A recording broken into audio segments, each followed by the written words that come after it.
अस्सलाम students, this is Ayesha Fatima. Welcome to my YouTube channel. तो students, आज हम लोग जो है वो मॉडर्न फिज़िक्स का जो टॉपिक पढ़ेंगे, वेव फंक्शन, जो कि क्वांटम फिज़िक्स में आता है।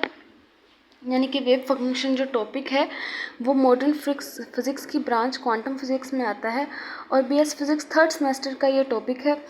तो सबसे पहले हम देखते हैं कि वेव फंक्शन होता क्या है। वेव की जो मैथमेटिकल इक्वेशन होती है या मैथमेटिकल फंक्शन होता है जो वेव का, वो वेव फंक्शन कहलाता है। स्टूडेंट्स, अब देखें कि वेव कैसे प्रोड्यूस होती है। जब भी कोई बॉडी ऑसिलेट करती है तो वो वेव प्रोड्यूस करती है। उस वेव मोशन को डिस्क्राइब करने के लिए हमें जो है वो वेव इक्वेशन की ज़रूरत होती है और वेव इक्वेशन को डिस्क्राइब करने के लिए हमें जो है वो वेव फंक्शन की ज़रूरत होती है। यानी कि मैथमेटिकल डिस्क्रिप्शन जो होती है वेव की, वो वेव फंक्शन कहलाती है। स्टूडेंट्स देखें, अब हमारे पास कंसिडर करें कि आप हमारे पास कि एक रस्सी है और एक रस्सी के एक सिरे को हम लोगों ने जो है वो दीवार के साथ बांधा है और दूसरे सिरे को अपने हाथ में पकड़ लिया है और हम लोग जो है वो उस रस्सी को जो है वो मूव करवा रहे हैं। और जब हम लोग उस रस्सी को मूव करवाते हैं, एक सिरे को हम लोगों ने हाथ में पकड़ा हुआ है, दूसरे सिरे को हम लोगों ने दीवार के साथ बांधा हुआ है, तो उस वक़्त जो वेव प्रोड्यूस होती है उसका हम लोग कह सकते हैं कि उस वेव का उस वक़्त उस रस्सी में जो वेव प्रोड्यूस होती है, उस वेव की जो डिस्प्लेसमेंट इक्वेशन है हमारे पास,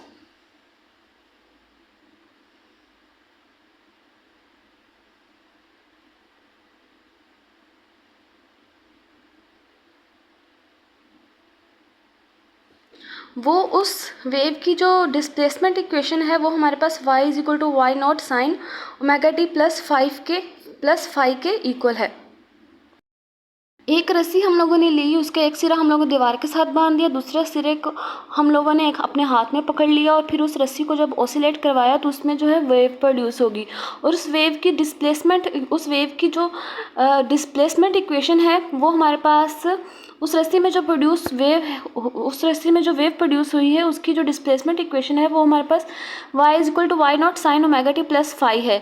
और इसी डिस्प्लेसमेंट इक्वेशन को यूज़ करते हुए हम लोग उस वेव इक्वेशन को लिखेंगे। इसी तरह स्टूडेंट्स, हमारे पास इलेक्ट्रोमैग्नेटिक वेव जो होती हैं, यानी कि इलेक्ट्रिक फील्ड में जो वेव मूव करती है और मैग्नेटिक फील्ड में जो वेव्स मूव करती हैं, उनकी डिस्प्लेसमेंट इक्वेशंस भी जो है वो डिफरेंट होती हैं। अब स्टूडेंट्स देखें, इलेक्ट्रिक फील्ड में जो वेव्स मूव करती हैं वो हमारे पास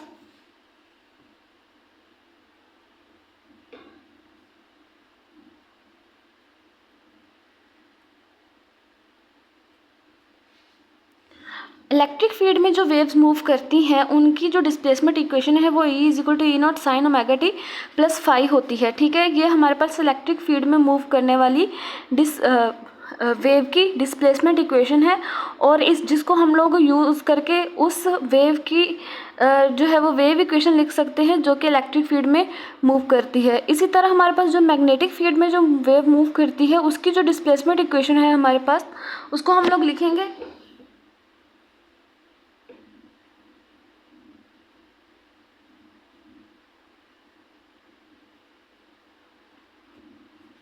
ये हमारे पास मैग्नेटिक फील्ड में जो वेव मूव करती है उसकी जो डिस्प्लेसमेंट इक्वेशन है वो ये है हमारे पास B is equal to B0 sine omega T plus 5। ये हमारे पास मैग्नेटिक फील्ड में मूव करने वाली वेव की डिस्प्लेसमेंट इक्वेशन है जिसको यूज़ करते हुए हम लोग जो है वो उसकी वेव इक्वेशन लिखते हैं। ठीक है, या और उसको हम लोग जो है बाद में वेव फंक्शन से डिस्क्राइब करते हैं वेव इक्वेशन को। इसी तरह स्टूडेंट्स, हमारे पास जो मैटर पार्टिकल हैं या जो हमारे पास मटेरियल पार्टिकल हैं, जिसमें हमारे पास जो फोटोन है वो भी हमारे पास वेव की तरह मूव करता है। ठीक है, और जो हमारे पास इलेक्ट्रॉन है वो भी हमारे पास एज अ वेव जो है वो बिहेव करता है। अब देखिए, हमारे पास एक मटेरियल पार्टिकल जो है वो एक वेव की तरह बिहेव कर रहा है और उस मटेरियल पार्टिकल जो एक वेव की तरह बिहेव कर रहा है, तो उस मटेरियल पार्टिकल के साथ एसोसिएटेड वेव की जो वेव लेंथ है वो हम लोग कैसे फाइंड आउट करेंगे, वो हम लोग डी ब्रोई हाइपोथेसिस से फाइंड आउट करेंगे। डी ब्रोई हाइपोथेसिस हमें क्या बताता है कि wavelength is equal to h/p। ये उस मटेरियल पार्टिकल के साथ जो एसोसिएटेड वेव है उसकी वेवलेंथ है। ठीक है, wavelength lambda is equal to h/p। ये लैम्डा हमारे पास वेवलेंथ को रिप्रेजेंट कर रहा है, h जो है प्लैंक्स कांस्टेंट को, और p जो है वो लीनियर मोमेंटम को। तो उस मटेरियल पार्टिकल के साथ जो एसोसिएटेड वेव है उसकी वेवलेंथ फाइंड आउट हम लोग जो है वो इस फार्मूले से करते हैं।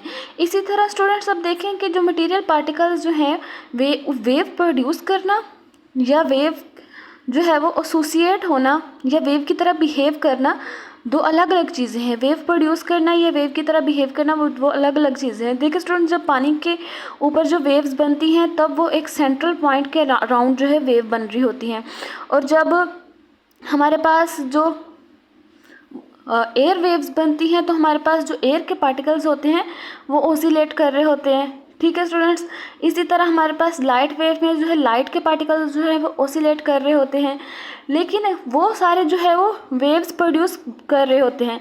लेकिन जो मटेरियल पार्टिकल जब जो है वो एज अ वेव बिहेव करता है तो अब उसका जो वेव फंक्शन है वो हमारे पास क्या होगा। जब मटेरियल पार्टिकल जब खुद एज अ वेव जो है वो बिहेव करेगा, वेव्स प्रोड्यूस करना और खुद एज अ वेव बिहेव करने में बहुत बड़ा डिफरेंस है। अब देखिए हमारे पास ये एक मटेरियल पार्टिकल है, ठीक है, ये हमारे पास एक मटेरियल पार्टिकल है, ये वेव्स ऐसे ऐसे प्रोड्यूस किए जा रहा है, लेकिन ये एक मटेरियल पार्टिकल है जो कि खुद ही एज अ वेव जो है वो बिहेव कर रहा है। तो उस मटेरियल पार्टिकल जो कि खुद ही एज अ वेव जो है वो बिहेव करता है, उसके लिए हमारे पास जो वेव फंक्शन है उसको हम लोग कैसे लिखेंगे। उसके लिए जो हमारे पास वेव फंक्शन है वो हमें इंट्रोड्यूस करवाया था एल्विन श्रोडिंगर ने, कि हमारे पास वो जो मटेरियल पार्टिकल्स हैं जो कि एज अ वेव बिहेव करते हैं उनके लिए जो वेव फंक्शन है उनका वेव फंक्शन होता है psi is equal to X Y Z and T.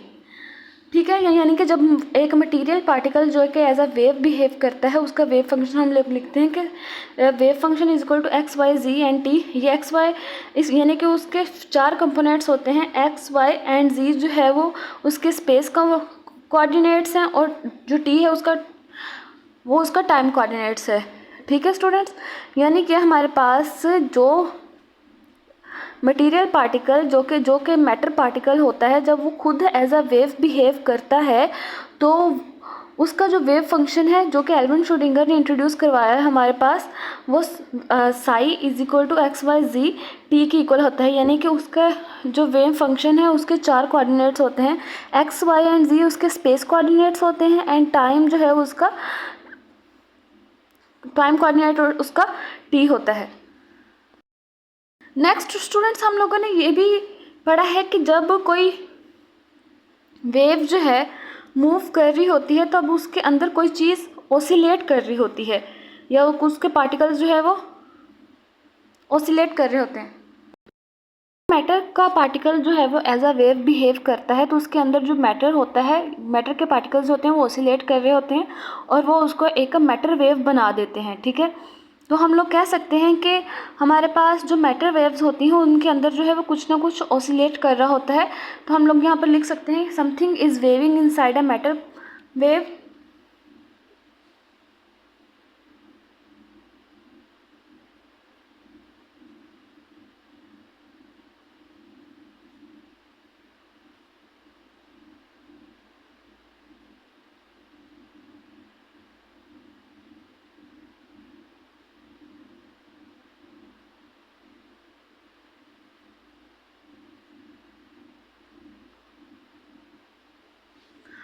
तो हमारे पास हम कहा गया है कि जब भी कोई वेव ऑसिलेट कर रही होती है तो उसके अंदर जो है वो कुछ यानी कि वेव के अंदर कुछ ना कुछ ऑसिलेट कर रहा होता है। Something is waving inside a matter wave.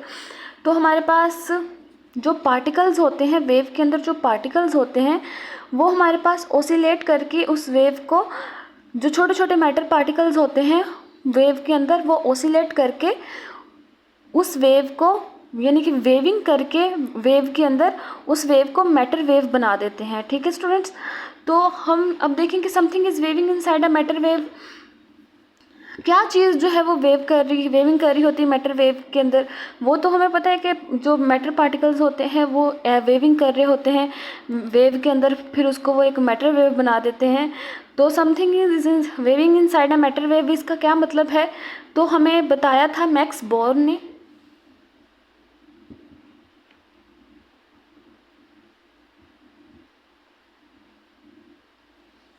Max Born ने हमें ये बताया था कि जो हम लोग कहते हैं कि मैटर वेव के अंदर कुछ वेविंग हो रही है, वो हमारे पास प्रोबेबिलिटी होती है।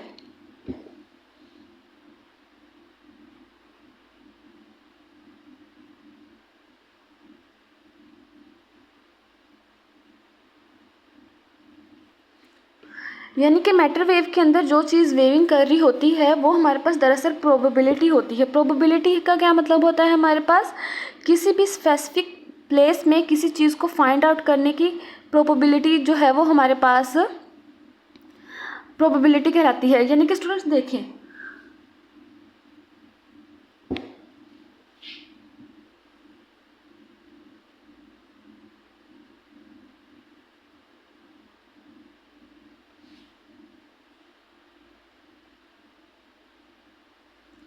अगर हमारे पास किसी भी मैटर पार्टिकल का एम्पलीट्यूड ज़्यादा है तो यानी कि उसकी प्रोबेबिलिटी ज़्यादा है, अगर उसका एम्पलीट्यूड कम है तो यानी कि उसकी प्रोबेबिलिटी कम है। इसका क्या मतलब हुआ? अब स्टूडेंट ये देखिए, ये हमारे पास एक बॉक्स है,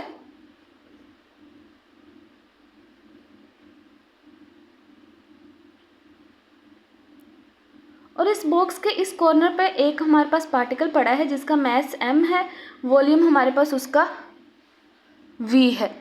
ठीक है, अब देखें इस पूरे बॉक्स में इस पार्टिकल की जो प्रोबेबिलिटी है, यानी कि इस पूरे बॉक्स में इस पार्टिकल की जो मौजूदगी है वो हमारे पास 100% है कि इस पूरे बॉक्स में ये हमारे पास एक पार्टिकल है जिसका मास m है, वॉल्यूम v है। तो यानी कि ये एक पार्टिकल जो है इस पूरे बॉक्स में मौजूद है, तो यानी कि इस पार्टिकल के होने की जो प्रोबेबिलिटी है इस बॉक्स में वो 100% है। लेकिन इस साइड पे देखें कि इस साइड पे हमारे पास, यानी कि अगर हम लोग सिर्फ ये वाली साइड देखें तो इस साइड की प्रोबेबिलिटी इस साइड की निस्बत ज़्यादा है। ठीक है, यानी कि जिस साइड पे मैटर पार्टिकल है जिसका मास m है, वॉल्यूम v है, उस साइड की प्रोबेबिलिटी ज़्यादा है, और जिस साइड पे नहीं है उस साइड की प्रोबेबिलिटी कम है। लेकिन इस पूरे बॉक्स में इस पार्टिकल की जो प्रोबेबिलिटी है वो हमारे पास 100% है। ठीक है स्टूडेंट्स, हम लोग लिखते हैं प्रोबेबिलिटी के लिए वे कि ये देखिए यहाँ पर हमारे पास जो है वो डिस्टेंस ज़्यादा है, तो यानी कि इसकी प्रोबेबिलिटी ज़्यादा होगी मैटर पार्टिकल की। अगर यहाँ पर जो हमारे पास डिस्टेंस कम है या एम्पलीट्यूड कम है हमारे पास, तो फिर वहाँ पर प्रोबेबिलिटी कम होगी। प्रोबेबिलिटी डेंसिटी क्या होती है हमारे पास? प्रोबेबिलिटी डेंसिटी को कैसे फाइंड आउट करते हैं हमारे पास? तो साई स्क्वायर, अगर हमारे पास यहाँ इस पूरे बॉक्स में ये एक पार्टिकल हमारे पास मौजूद है तो हमारे पास जो प्रोबेबिलिटी डेंसिटी जो है वो हमारे पास 1 होगी। अगर हमारे पास इस पूरे बॉक्स में कोई भी मैटर पार्टिकल नहीं है, ये पूरा बॉक्स खाली है, तो हमारे पास जो प्रोबेबिलिटी डेंसिटी होगी वो हमारे पास 0 के इक्वल होगी। ठीक है स्टूडेंट्स, प्रोबेबिलिटी का एक कॉन्सेप्ट और भी है कि अब देखें आप अपने घर में हैं और एक रूम में बैठे हैं, तो उस पूरे घर में जो आपकी प्रोबेबिलिटी होगी वो तो 100% होगी कि आप घर में मौजूद हैं, लेकिन उस रूम में आपकी प्रोबेबिलिटी सबसे ज़्यादा होगी। दूसरे रूम में आपकी प्रोबेबिलिटी कम होगी क्योंकि दूसरे रूम में आप मौजूद नहीं है, लेकिन पूरे घर में आपकी जो प्रोबेबिलिटी, आपकी मौजूदगी की जो प्रोबेबिलिटी है वो 100% है, और जिस रूम में आप बैठे हैं वहाँ की जो प्रोबेबिलिटी है वो ज़्यादा है। ठीक है स्टूडेंट्स, उम्मीद है कि आपको आज का लेक्चर समझ आ गया होगा। Thank you so much.